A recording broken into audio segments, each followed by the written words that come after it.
Hello all. இந்த வீடியோவில் நம்ம என்ன லெக்சர் பார்க்க போகிறோம்னா 10th standard physics 6th lesson nuclear ஃபிசிக்ஸில் இருக்கிற நியூக்ளியர் ஃபிஷன்னா என்னென்னு பார்க்க போகிறோம். இந்த நியூக்ளியர் ஃபிஷன்னா ஒன்றும் இல்லைங்க. ஃபிஷன்னா என்னன்னா நம்ம ஒரு பிளவு, அதை நம்ம பிளவு பண்ணி ரெண்டாக பிரிக்கிறப்போ அது மாதிரி பிரிக்கிற விஷயத்தை தான் நம்ம ஃபிஷன்னு சொல்லுவோம் ஜென்ரலாக. இங்கே நம்ம நியூக்ளியர் ஃபிஷன் பேசுகிறோம்னா ஒரு நியூக்ளியஸை பிளவு பண்ணி பிரிக்கிறது தான் நம்ம நியூக்ளியர் ஃபிஷன் பேசுகிறோம்.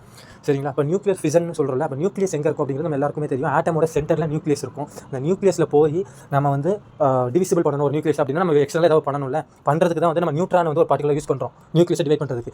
ஏன் நியூட்ரான் ஸ்பெசிஃபிக் யூஸ் பண்ணுறோம் அப்படின்னா, இப்போ நம்ம புரோட்டான், ஒரு பாசிட்டிவ் சார்ஜ் இருக்கிற புரோட்டானியோ இல்லை நெகட்டிவ் சார்ஜ் இருக்கிற எலக்ட்ரானே நம்ம யூஸ் பண்ணுறப்போ ஒரு நியூக்ளியஸ்குள்ளே பெனிட்ரேட் பண்ணி உள்ளே போகிறது கஷ்டம்.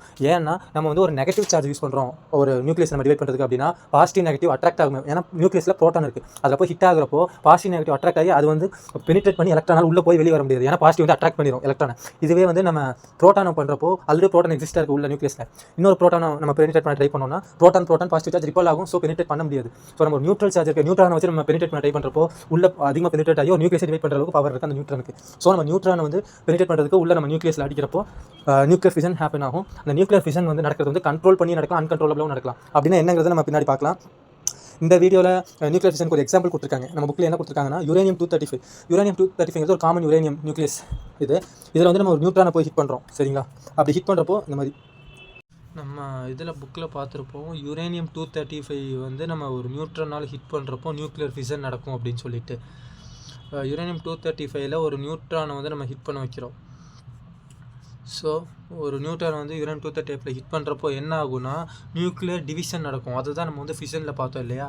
இப்போ ரெண்டு டிவைட் எப்படி ஆகுனா, ஒன்று பேரியமாகவும் இன்னொன்று கிரிப்டானாகவும் மாறும். இதுக்கு நம்ம எப்படி பேர் கொடுக்குறோம் அப்படின்னா, இது நம்ம நியூக்ளியஸ் வேறு ஒரு நியூக்ளியர் ஃபார்முக்கு சேஞ்ச் ஆகிறப்போ ஒரு நியூக்ளியஸை பொறுத்து தான் ஒரு ஆட்டம் டிஃபைன் ஆகுது இல்லையா? அப்போ நியூக்ளியஸ் சேஞ்ச் ஆகிறப்போ அந்த ஆட்டமோட இதுவே வேறு டெஃபினிஷனே மாறுது. ஸோ இதுக்கான நியூக்ளியஸை நம்ம பேரியம்னு இதை கிரிப்டான்னு பேர் வச்சுக்கிறோம். பேரியம் எப்படி மாறும் அப்படின்னா, மேலே இருக்கிறது மாஸ் நம்பர். பேரியமுக்கு 14156 அட்டாமிக் நம்பரும், அதே மாதிரி கிரிப்டானுக்கு 92 மாஸ் நம்பரும் 36. எங்கெல்லாம் ஒரு எலமெண்ட்டுக்கு 141 மாஸ் நம்பர் 56 அட்டாமிக் நம்பர் இருக்கும், அதெல்லாம் பேரியம்னு நம்ம பேர் வச்சுருக்கோம். அதே மாதிரி கிரிப்டானுக்கு இது. ஸோ இது ரெண்டு தான் வெளியாகுமா டிவைட் ஆகி அப்படின்னா இல்லை. இன்னொன்று என்னென்னா, நம்ம ஒரு நியூட்ரான் வச்சு ஹிட் பண்ணுறப்போ இது போக இந்த ரெண்டு புது பார்ட்டிக்கல் வந்தது போக புதுசாக என்ன ஆகுதுன்னா இன்னும் 2 நியூட்ரான் வெளியே 3 டைம்ஸ் நியூட்ரான் பார்ட்டிக்கல் நமக்கு வெளியே வரும் இந்த ரியாக்ஷனில். அது போக இன்னொன்று என்ன வரும்னா எனர்ஜி கியூங்கிற ஒரு எனர்ஜி வெளியே வரும். எப்படி இந்த எனர்ஜி வெளியே வருது அப்படின்னா, ஜென்ரலாக நம்ம புரிஞ்சிக்க வேண்டியது என்னென்னா, இந்த யுரேனியம் 235 ஒரு ஆட்டமோட சென்டரில் இங்கே நான் வரைகிறேன் தெரியுற மாதிரி, ஒரு ஆட்டமோட சென்டரில் நியூக்ளியஸ் இருக்குன்னு நமக்கு தெரியும்ல. இப்போ இந்த நியூக்ளியஸ் எதால் மேடாக இருக்குன்னா புரோட்டானாலேயும் நியூட்ரானாலேயும் ஆயிருக்குன்னு நமக்கு தெரியும். ஸோ இது ரெண்டும் எப்படி ஹோல்ட் பண்ணி வச்சிருக்கு? இது ரெண்டும் ஹோல்ட் பண்ணி வைக்கிறதுக்கு ஒரு எனர்ஜி இருக்கும் தெரியுமா? இதுக்கு ஒரு பர்டிகுலர் வெயிட் இருக்குன்னு வச்சுக்கலாம். ஒரு நியூட்ரானுக்கும் புரோட்டானையும் நம்ம மொத்தமாக ஒரு நியூக்ளியஸை நம்ம இது பண்ணுறப்போ அந்த நியூக்ளியஸ்க்கு ஒரு செர்டன் வெயிட் இருக்கும் தெரியுமா? அந்த வெயிட்டும் இப்போ நம்ம தனியாக ஒரு இண்டிவிஜுவல் பார்ட்டிக்கலை நியூக்ளியஸை பிரித்து நம்ம தனியாக ஒரு வெயிட் போட்டோம்னா இந்த ஹோல்டாக இருக்கிற வெயிட்டோட இண்டிவிஜுவல் பார்ட்டிகளோட வெயிட் அதிகமாக இருக்கும். ஏன்? ரெண்டுமே ஒரே பார்ட்டிகல் தானே, ஏன் இங்கே வெயிட்டு கம்மியாகவும் இங்கே ஏன் அதிகமாக இருக்குது மாஸ் அப்படின்னா, அதாவது என்ன வித்தியாசம்னா, இங்கே ஹோல்ட் பண்ணி வைக்கிறதுக்கு சம் அமௌண்ட் ஆஃப் எனர்ஜி இருக்கும். அந்த எனர்ஜி தான் நம்ம மாஸ் பைண்டிங் எனர்ஜின்னு சொல்லுவோம். இதை வச்சு ஒரு ப்ராப்ளமும் உங்களுக்கு இருக்குது. அந்த ப்ராப்ளம் நம்ம பின்னாடி பார்க்கலாம். மாஸ் பைண்டிங் எனர்ஜின்னு சொல்லுவோம். அந்த பைண்டிங் எனர்ஜினால தான் புரோட்டானும் நியூட்ரானும் ஹோல்ட் ஆகி நம்ம சென்டரில் இருக்குது.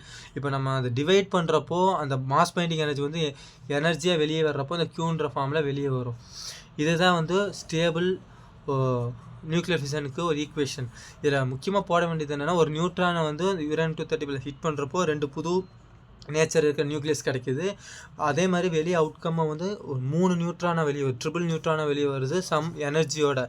இந்த எனர்ஜியை தான் நம்ம யூஸ் பண்ணுவோம் நிறையா விஷயத்துக்கு. எக்ஸாம்பிள் நம்ம நியூக்ளியர் ரியாக்டரில் யூஸ் பண்ணுவோம் இந்த எனர்ஜியை. அது மூலியமாக தான் நியூக்ளியர் எனர்ஜியை நம்ம எலக்ட்ரிக்கல் எனர்ஜியை கன்வெர்ட் பண்ணுறோம். இது மாதிரி நிறைய அப்ளிகேஷன்ஸ் இருக்குது. இதுதான் ஜென்ரல் ஃபார்ம். தேங்க்யூ.